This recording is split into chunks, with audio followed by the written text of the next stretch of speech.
Gurur Brahma, Gurur Vishnu, Gurur Devo Maheshwaraha, Gurureva Param Brahma, Tasmai Shri Gurave Namaha. Chinmayam Vyapiyat Sarvam, Trailokyam Sacharacharam, Tatpadam Darshitam Yena, Tasmai Shri Gurave Namaha. Om Shanti, Shanti, Shanti. Vasudeva Sutam Devam Kamsachanuramardanam Devaki Paramanandam Krishnam Vande Jagat Gurum. Krishnam Vande Jagat Gurum. The topic that Sri Krishna is now picking up and leading to its acme, like taking it to its peak. No? So therefore listen very attentively, because there are some portions in the Bhagavad Gita or in the whole Mahabharata that when Ved Vyasa asked Brahmaji that these wonderful thoughts are coming in my mind to write this epic, this itihasa, but I need someone to jot down quickly. So he said the best stenographer is Ganesha. But when you get someone with that level of efficiency, he doesn't want to work with a boss who himself is not. So he, in the contract, he made this that I will work for you, but you should dictate non-stop. If you stop, I stop. Yeah? It means I go. So Ved Vyasa also put the condition in the contract that I will speak non-stop, but Ganeshji is a devata, right? Ganeshji is a devata.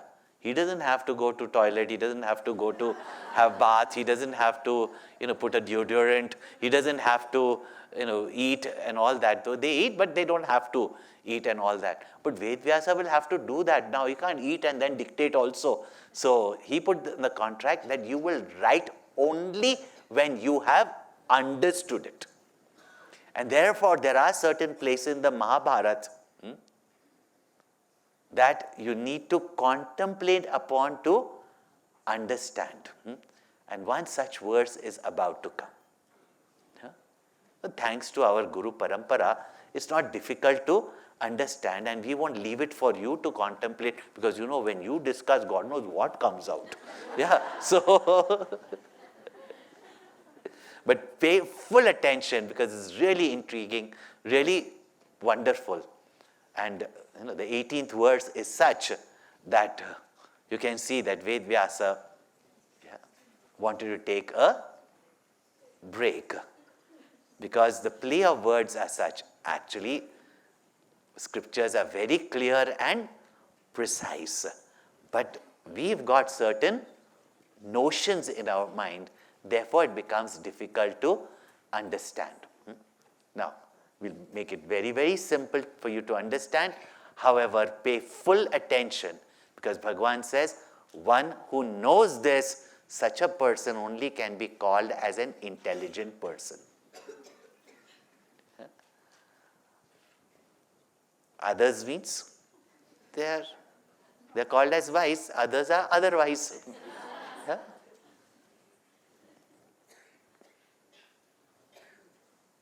And one is freed from all ashubha, all inauspiciousness, all sorrow, and become fulfilled. So here is Bhagavan giving the secret. Now, Bhagavan throughout the Bhagavad Gita has been making one point very clear, that action does not bind. Yeah? But when action is done with the sense of ego, I am the doer, and with egocentric, selfish desire that I want this particular result, and as a result of that you get attached to the result that this is for me only, mine, then as we explained in the morning session, there is a reaction, it creates karma, bandhan, or it creates vasanas, and then the cycle of desire, action, reaction goes on continuously, and we remain in this world bearing the fruits of our good or bad action. And as much as we think we are doing good, so many wrong things happen through us. That's why I said, go get that book, Destiny, who is in charge. Others don't say, I did everything good, then why something bad happened to me? Because we do not know that there's also something called as right and wrong. So this is what Bhagwan has said. And therefore Bhagwan says, knowing this, mumukshus, those who are desirous of liberation, the sadhakas knowing that through karma with ego and egocentric selfish desires, means attachment to the fruits, we created these vasanas or karma phala for which we act and we take birth after birth. Then when we act without ego and egocentric selfish desire, to make it very simple is that when we do our duties without attachment, which means without selfish desire, we don't create any more vasanas, and whatever karma, phala, vasana, destiny that we have towards others, we pay back and it gets exhausted. Thus, mind and intellect is purified, they get integrated, such a contemplative mind is fit for meditation and knowledge. Clear? And one gets, through that, one recognizes one's true nature, which is ever free, ever liberated. So mumukshus did action to exhaust these vasanas, right? And those who had no desires, no selfish desires, they are the ones who also act, but only for the welfare of everyone. So, the people in the past have acted, you get inspiration from them and how they acted, for what they did actions, you also do actions. Now, Arjuna is a highly educated leader. Why should I do what others do? I am unique. He said, because to understand action and how it bears results is not easy, because many factors go to bear results. Even good actions, when they are done with ego and with expectations of some even subtle, not even selfish, as I said, even a simple thank you or appreciation. And when do you come to know it? That's why I made you discuss, right? That you think, I did it for the society, I didn't do anything for myself. Then why me? Why does it come? Why this question come? I do my duties and others don't do their duties. Should I continue to do duty when others are not doing their duties? These questions will not come if you have done it with nishkam bhavna, when you have done it with dedication to the Lord, who has already given you everything. Where's the question of what more should I get? No? So many different ways, these subtle desires, expectations, attachments that cause in us either anxieties or disappointments, frustrations and sorrows, grievances and blame towards others. These are all expression of our attachment to the result, even in our good work. We have been given everything. And yet people say, oh, I did for 20 years, I did this seva. No? 20 years you did seva? And what are you expecting out of that? See, then it is not nishkama karma. Just like Mother doesn't say, 24 hours I have been working. All my life I have been working. When you do it with love, you're not doing for anybody else. So, if you work with that spirit, then we only are freed of our karma bandhan. Therefore, it's not that, okay, I understand, karma yoga is doing actions dedicated to the Lord without anxiety for the future, without regrets of the past, and without excitement in the present. Very good. Every Yuva Kendra knows that. Yeah? But, that but will come in. Yeah? So therefore, the subtleties of the mind is what we've been talking about all this time. That if I have done my seva, if today they don't want it, fine. Because if I have really done for the people, then why should I say, Acha, now they don't want it. Now why you want it if they don't want it? Obviously you want something out of it, right? Just think about it. How subtle ways our mind has got its attachments. Yeah? Otherwise, even after studying the scriptures for so many years, quoting, giving discourses, running study groups, still subtle way this ego and this expectation, attachment for the fruits of action come. So that we become aware of it. Others we say we did such good work, we even did seva, and what did we get out of it? What did I get out of it? The moment you say that, know that there was ego and there was some expectation.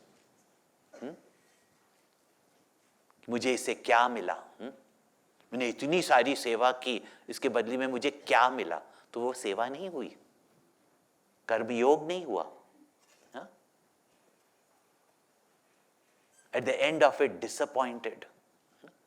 All this we have to be very, very careful. Therefore, Bhagavan says, this karma gati is not easy to understand. Neither action nor renunciation is also easy to understand. Giving up action is not renunciation. And doing action, somebody is doing action doesn't mean that that person is not a renunciate. Because it's in our mind. Attachment is in our mind. This is something very important, and that's why Bhagavan says that do as great people. And in Manashodhanam also you will hear that all this that has been said, even after that we can't practice it. Like switch off our mobile phones. Like switch off our mind from all our negativities. It doesn't happen. And Bhagavatam, Manashodhanam, and even in the Bhagavad Gita 4th chapter, a secret will be revealed. But just like Hanumanji, when you do your actions, just as the gopis, when you do action for that one whose action is for everyone else, you also become like that. When you desire that one who himself is desireless, like the gopis for Krishna, they also become free of desire. That's why we got such a great opportunity to serve his vision, and that is his mission. No? So now Bhagavan says, Karmano hyapi bodhavyam. Bodhavyam cha vikarmanaha. Akarmanascha bodhavyam. Gahana karmano gatihi.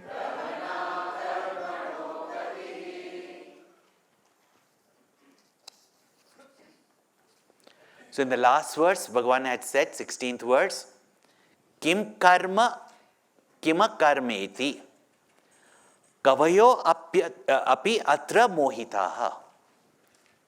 Even scholars, even people who have studied the scriptures, shastras, even such people, kim karma, kim akarma. What is action and what is inaction? Even these knowledgeable people, not realized master obviously, are deluded regarding these terms. What is action and what is inaction? And therefore, tate karma pravakshami. That's why I shall explain to you very clearly about karma, or the tattva of karma, the essence of karma, or the truth of karma, jnatva, knowing, which mokshayase ashubhat. And you shall be free from all ashubhat, means from all evil, means all difficulties, sorrows. You shall be free from all sorrows. You shall be free from it. Now you say, what is there to know about karma and akarma? Action and inaction.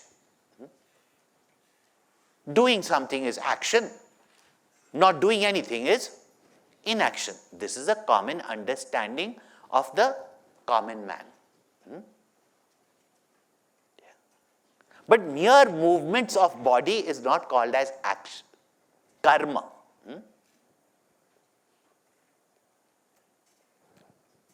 For human beings, when you do an action with your mind, your intellect, with your intention, with your attitude, just a movement of your body is not karma. It is a cheshta.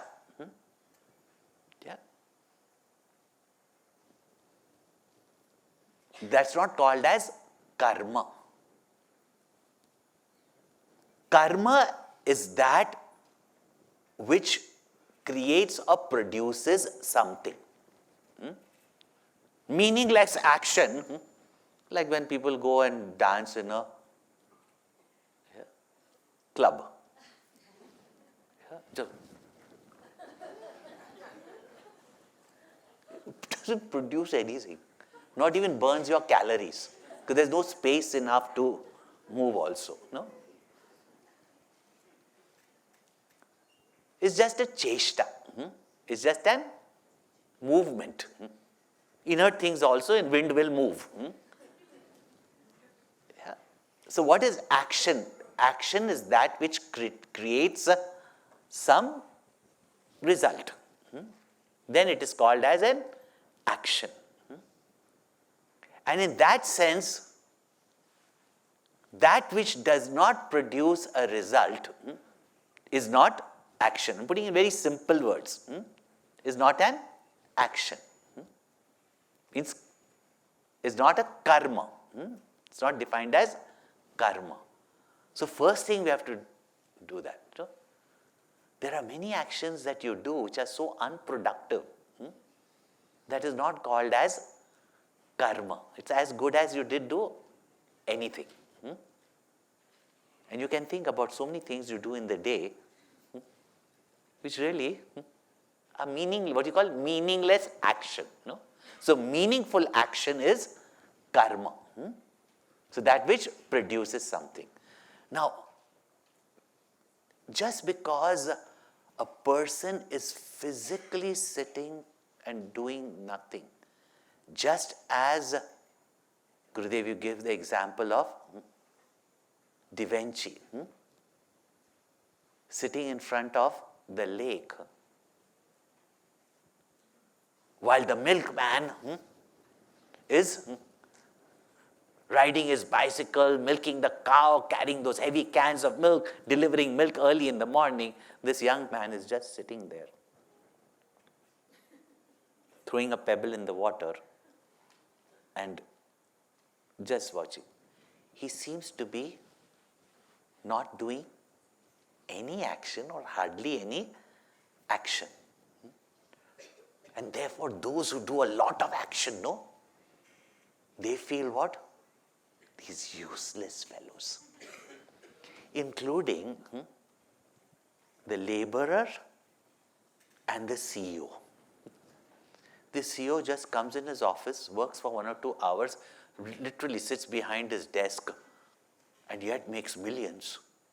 Not only for himself, but for the company. But doesn't seem to be doing any physical work. Any physical action.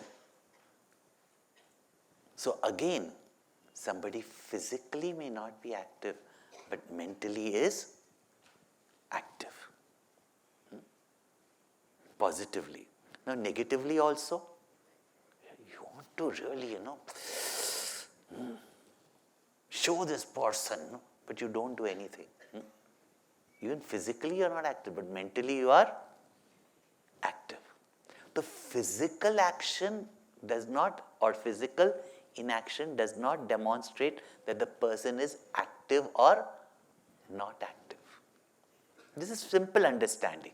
Therefore, what you say is that what is action and what is inaction, people do not understand.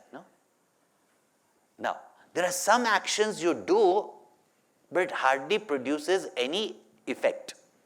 For example, many of you mothers will understand this. Nobody in the house is doing anything. They are watching football. Yeah, she is busy texting a friend and nobody is doing any work. So mother at that moment screams, shouts, throws the vessels. So much action, but has no effect. Yeah? It is as good as inaction. Isn't it? Nothing happened with that. She screamed, she shouted, she sweated, she broke some of her best crockeries, but no impact. Her action is as good as inaction. Just like we keep on speaking on Vedanta, but it falls on deaf ears.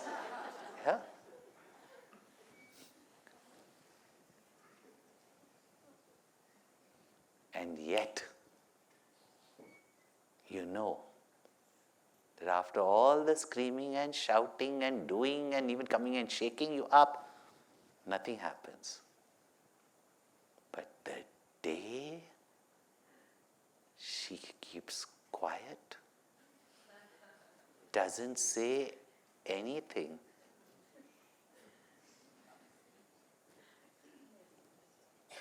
her inaction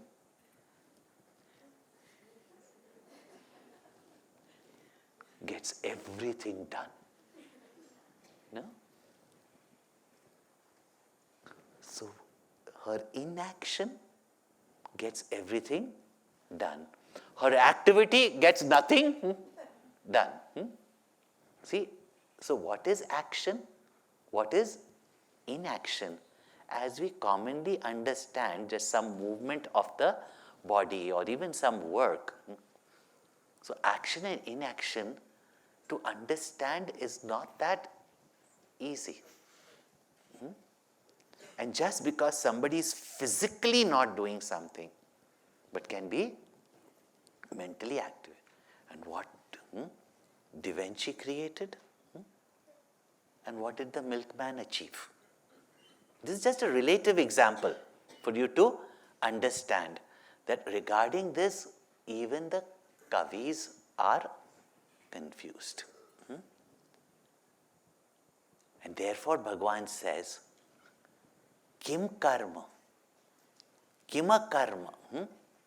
About this, even the Kavis are deluded.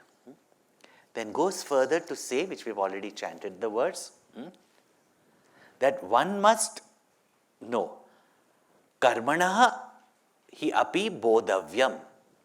One must thus know what is karma. Vikarma also should be known. And what is akarma, what is inaction, that also should be known. Because gahana karmanaha gatihi. Because imponderable, difficult to understand this path of action. Now, the word karma, I've already explained, that which produces some results. And naturally, for our own benefit, those actions which are guided up by the wise and the scriptures, those which are our duties, and even our desire-prompted activities that produce some result are called as karma. Vikarma are those which are considered forbidden activities. We say scriptures, the wise people through their own experiences and the scriptures have guided us, right, according to the laws of the universe, understanding our human psychology, that those which are going to harm others and harm you, those are called as vikarma. And they should never be done. Yeah? Just like Krishna, they were clearly said, violence should not be practiced, because once you get into violence, the bursts of anger, violence, etc., then there is no stopping what crimes can be committed. Yeah? Sura na pibet. Yeah? Scriptures have said, do not, and please do not take this lightly. Yeah? Even those party drinkers or social drinkers. Yeah? It's clearly injunction is there. Do not drink anything or consume anything, including narcotics, because they are addictive, they are harmful. Even food, which are harmful to you, should not be eaten. Doctor will also say that, isn't it? This is called as vikarma, forbidden action, and they should never be done. And what is akarma? People think that I gave up some action, I'm a renunciate. No. Technically, Shankaracharya has called it as pravritti dharma and nivritti dharma. But we'll not go into the technicalities. Simplicity we are going to explain. That we think that giving up of some action is renunciation, and we consider that as inaction. So Bhagavan says all these three should be known. Om Purnamada Purnamidam Purnat Purnamudachyate Purnasya Purnamadaya Purnameva Vashishyate. Om Shanti Shanti Shanti. Hari Om Shri Gurubhyo Namaha. Hari Om.